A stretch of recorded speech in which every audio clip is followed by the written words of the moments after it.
magandang araw mga Kamol TV. So panibagong araw, panibagong vlog na naman. Today is Friday, Holy Week. So kasama pa rin natin si Kalaboy HTV.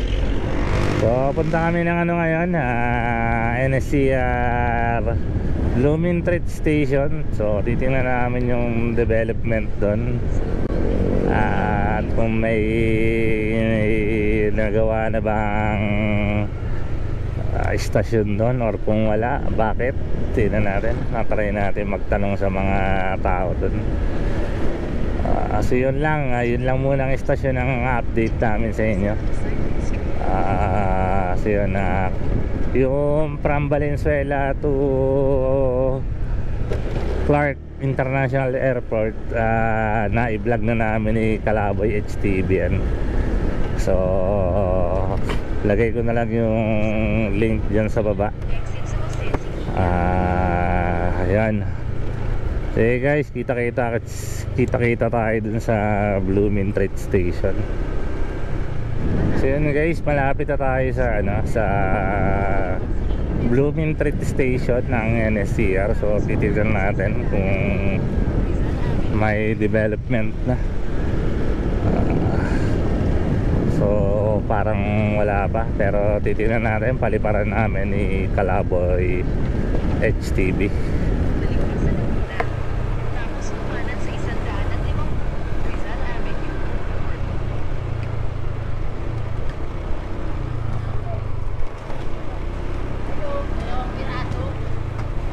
Wala, mag-interview tayo dito. Yan yung PNR station, di ba? Yung likod ng Barangay Hall. Ayun o. Ayun o. PNR station yung likod. Diyan din pala sa anong PNR din, ano? No? Boss, dito ba itatayo yung yung NSCR na station ng Blooming Treat? Pero ito PNR to dati. Okay. Wala na, hindi na gumagana, ano? Wala na yung mga release dyan. Pero pag sinearch sa Google kasi, dito daw yung Blooming Treat Station. Diyan pa rin siguro ang linya. So yun guys, ang nakikita nyo is etong dating PNR station. Yan, Blooming Treat Station. So kung makikita nyo, wala na siyang riles, no? So soon i-demolish na yan at itatayo na yung pinaka-station ng Blooming Treat NSCR sa kahabaan na yan. Ayan guys. So yun, yung itong nasa ibabaw niyan is itong NLEX SLEX connector. So mamaya papakita natin yung yung ibang part ng NLEX SLEX connector. Dito naman sa Santa Mesa, yung pinaka exit saka entry niya sa Santa Mesa. So yun, Holy Week, kaya wala masyadong dumadaan. Today nga pala is Friday, Holy Friday, kung di ako nagkakamali, no? Yun ang tawag doon. So yun guys, may mga maapektuhang dyan, mga bahay. So may mga kumakausap na sa kanila, at ang maaring relocation is Naik Cavite. Basta part ng Cavite, Naik Cavite, tapos Gentry yata, parang ganun. So yun guys, napakalinis ng NLEX SLEX connector. Napakahalagang project yung NLEX SLEX connector, kasi kung talaga nagmamadali ka, hindi mo na kailangan kung ikaw galing sa north, dire-diretso ka na sa south agad, diba? So yun, kung bago ka lang sa channel ko, please like and subscribe kung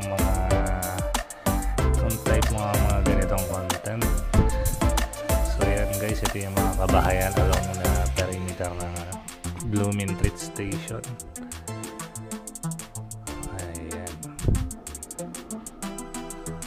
Alright, ito naman yung ano, proposed design ng istasyon na itatayo dyan sa Blumentritt. Alright, napaka-moderno yung design niya, napakaganda. Walang tatamaang bahay dyan. Dito, wala. Oo. Banda, wala nang bayad sa release talaga eh. Oo. May tatamaan dito, magkakailera na yan, tatamaan. Patang. Mawala yung ito hanggang dyan sa bag, sa kanto Bakit na saan yan. bang daan ng release? Pag ganun? Dito? Hindi. Diretso yan. Diretso. Sa to, inakin na ng PNR. Ah, Yan. matatanggal na rin yan. Ano? Okay. Eh, angat pa dyan eh. Angat pa dyan yung gagawin eh. Tataas. Mas mataas pa dyan. Oo. Yung PNR. Oo. Naka-elevated pa dyan. Okay. Hindi siya underground. Hindi siya... Akala ko subway. Hindi pa yung kabila eh. Oo. Yung inuukay nila. Oo. Tinanggal na nga yung mga puno-puno. Kinakausap na sila, nagme-meeting na dito. Pero puro verbal. Puro, Yung Babayaran yung mga Oo, magigiba. puro- So, kumpirmado, yan yung istasyon ng Blumentritt. kaya ganyan yung session last year. Last year pa tinanggal yung trend. Pero wala pa rin. Wala pang gibahan.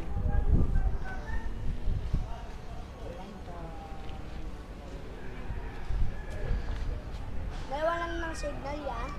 Walang nag-signal. Hindi, okay na. Tapos na eh. Tapos na po. Yung channel. May sticker ka? Wala akong sticker eh na. Ano? Baka meron na. Napapanood ko na yun eh. Today is nasa Santa Mesa tayo, no? Update namin kayo dito sa sa ginagawang NLEX SLEX connector. So ayan, kung makikita nyo yung signboard na yun, ayan, Bulacan, Zambales, Baguio, La Union. Going right. Siguro ako nandito ka sa kabilang kalsada yan. Going right. So papasok na yan, dire-diretso na ng NLEX yan. So paliparan natin ng drone. Okay guys, yun, nandito tayo sa Santa Mesa ngayon.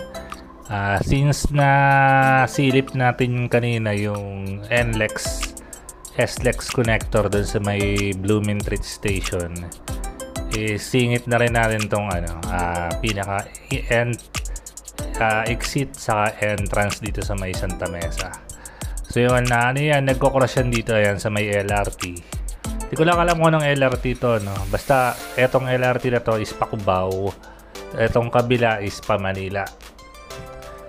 Okay, ayan, ito yung pa northbound ng NLEX SLEX connector. Ayan yung nagdudugtong dun sa Blumentritt station. Dire-diretso yan hanggang NLEX. Etong kabila naman, ito yung pa southbound. Ayan. Hindi ko lang sure kung nadadaanan na to, no? Pero tingin ko gawa na yan eh. Holy Week kasi kaya wala masyadong nadaan. Ayun. Dito yan sa may Santa Mesa. Malapit sa Puresa Station ng LRT. Ayun guys, ang haba nito. Kung hindi ako nagkakamali, ito yung nagdaan dun sa may ilog ng Kalentong. Ayan. Napakahaba niya. Medyo nagtataka lang ako dito sa side na to. Ayan. Parang sumikip dyan. Hindi natin alam kung bakit siya sumikip dyan. Ayan ba? May masasagasa ang bahay ba kaya sumikip? Alright. Yun, ito pa southbound ulit.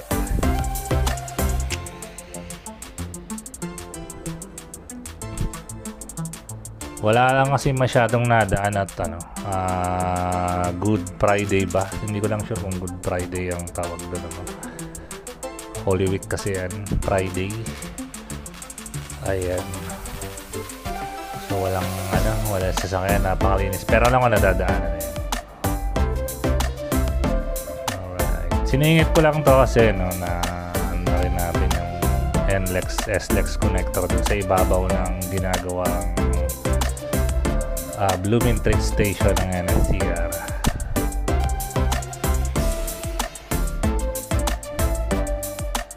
So nung ginagawa pa to, may tinanggal nga pala na dyan, no? Hindi ko lang alam kung anong tawag dun sa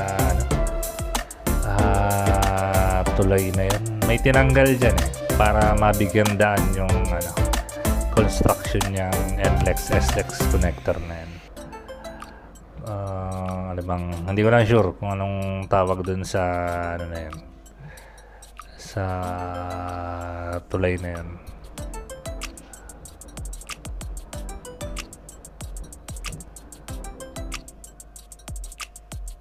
Guys, napakalaking to proyekto.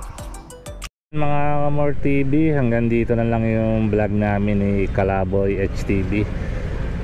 So yun, gusto lang natin i-congrats si Kalaboy HTV, no? Na-reach na yung yung 1,000 subscriber.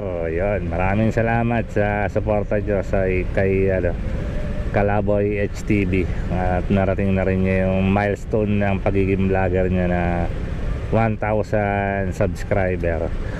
So konti na lang yung watch hours, konting na lang yan, ma-reach na rin yan.